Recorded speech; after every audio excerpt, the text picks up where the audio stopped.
பிரதமர் திரும்ப வருவதற்காகவும் பாருங்க 50 ஆண்டு காலம் ஆட்சியில அலகாபாத் உயர்நீதிமன்றத்திலே இந்த ராமர் கோயில் கும்பாபிஷேகம் பண்ணவே கூடாது, இந்த தொடர்ந்து டிசம்பர் 6 வந்தா பிரச்சனை பண்ணி இந்த கோவில் கும்பாபிஷேகமே பண்ண விடாம 50 ஆண்டு காலம் தடுத்தது உண்மைன்னு நிரூபணானது எப்படி தெரியுமா?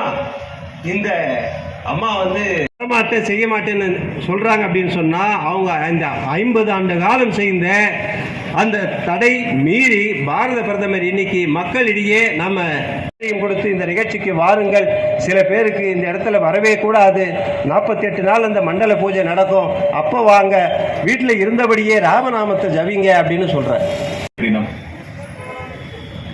சுவாமி விவேகானந்தருடைய பிறந்த நாளை ராஜீவ்காந்தி அவர்கள் ஆட்சி பொறுப்பிலே இருந்த பொழுது மகா சரஸ்வதியின் வடிவமாக இருந்து என்னை ஈன்று இன்னமுதூட்டிய எண்ணுயிர் தாய்நாடாம் பாரத மணி திருநாட்டிற்கு என் முதல் வணக்கத்தை 2500 வருடம். ஆனால் ஒரு ஹிந்து நடந்து போகிறான் என்று சொன்னால் அவன் பின்னால் 5000 ஆண்டுகளுக்கு முற்பட்ட வரலாறு, பாரம்பரியம், பண்பாடு நடந்து போகிறது. இந்த இந்து சமயத்திற்கு பெருமை சேர்த்தவர் உலகத்து மக்களை எல்லாம் பார்த்து கிறிஸ்தவ சமயம் ஏ பாவிகளே என்று கூப்பிட்டது. அப்படிதான். ஜனவரி 11 திருப்பூர் குமரன் அவர்களுடைய நினைவு நாள். தமிழகத்திலே குறிப்பிடத்தக்க சுதந்திர போராட்ட வீரர் திருப்பூர் குமரன் ஆவார். அவருடைய நினைவிடம் திருப்பூரிலே இருக்கின்றது. அந்த நினைவிடத்தை மறைக்கக்கூடிய வகையிலே வேண்டுமென்றே உள்நோக்கத்தோடு அந்த இடத்திலே ஈவேரா, அண்ணா ஆகியோருடைய சிலைகள், கூடவே இப்போ கருணாநிதி அவருடைய சிலையும் கொண்டு வந்து அங்கே வைப்பதற்கான முயற்சி நடந்தது.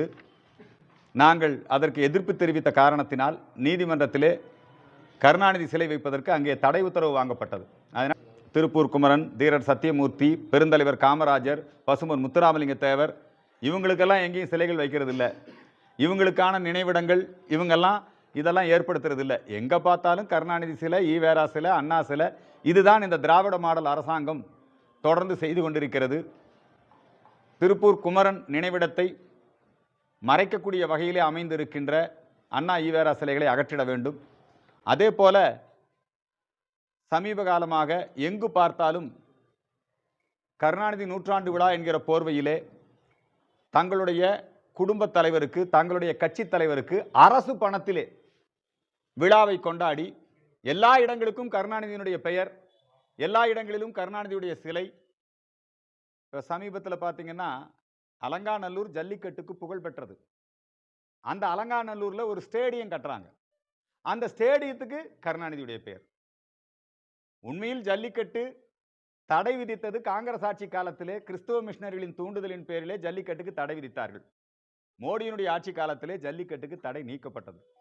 ஆனால் கருணாநிதியினுடைய பெயர் ஜல்லிக்கட்டு அரங்கத்துக்கு சூட்டுவது என்பது கண்டிக்கத்தக்கது. அதே இப்படி தொடர்ந்து எங்கு பார்த்தாலும் அரசு பணத்தில், இப்போ நாம கேட்கலாமா யார் அப்பம் விட்டு சொத்துன்னு? தேசிய தலைவர்களின் சிலைகளை மறைத்து நீங்க பார்த்தீங்கன்னா மதுரையிலே ஐயா சத்தியமூர்த்தியுடைய சிலை, அந்த பூங்கா அது அப்படியே இருக்கு. அந்த சத்தியமூர்த்தி சிலை காலடியில் இருக்கு. யார் காலடியில்? இப்போ புதுசாக கொண்டு கருணாநிதி சிலையை பெருசாக வச்சுட்டாங்க. காலடியில் இருக்கிற மாதிரி இருக்கு சத்தியமூர்த்தி சிலை. இப்படிதான் பல இடங்கள்லையும் வேண்டுமென்றே உள்நோக்கத்தோடு இந்த அரசாங்கம் செயல்பட்டு கொண்டிருக்கிறது. இதற்கு எங்களுடைய வன்மையான கண்டனத்தை தெரிவித்துக் கொள்கின்றோம். தமிழகத்திலே சட்டம் ஒழுங்கு முழுமையாக சீர்குலைந்திருக்கிறது. போதை பழக்கத்திற்கு அடிமையாகி பெற்ற தாயை கொலை செய்யக்கூடிய, நண்பர்களை கொலை செய்யக்கூடிய கலாச்சாரம், இந்த போதை கலாச்சாரம். அவங்களுக்கு அந்த போதைப் பொருள் கிடைக்கலன்னு வச்சுக்கோங்க, டாஸ்மாக் ஒரு பக்கம், இன்னொரு பக்கம் போதைப் பொருட்கள், கஞ்சா. தமிழ்நாடே கஞ்சா நாடுன்னு சொல்லக்கூடிய அளவுக்கு ஆகி இருக்கிறது. ஒரே நாளில் ரெய்டு பண்ணி ஒரு இடத்துல ஏதோ ஒரு சம்பவம் நடந்துருச்சுன்னா உடனே அந்த நேரத்தில் மட்டும் நடவடிக்கை எடுக்க மாதிரி இருக்கக்கூடாது. இவர் சர்வாதிகாரியாக மாறுவேன்னு ஸ்டாலின் அவர்கள் சொன்னார்கள். இந்த விஷயத்தில் அவர் சர்வாதிகாரியாக மாறினாலும் நான் வரவேற்பேன்.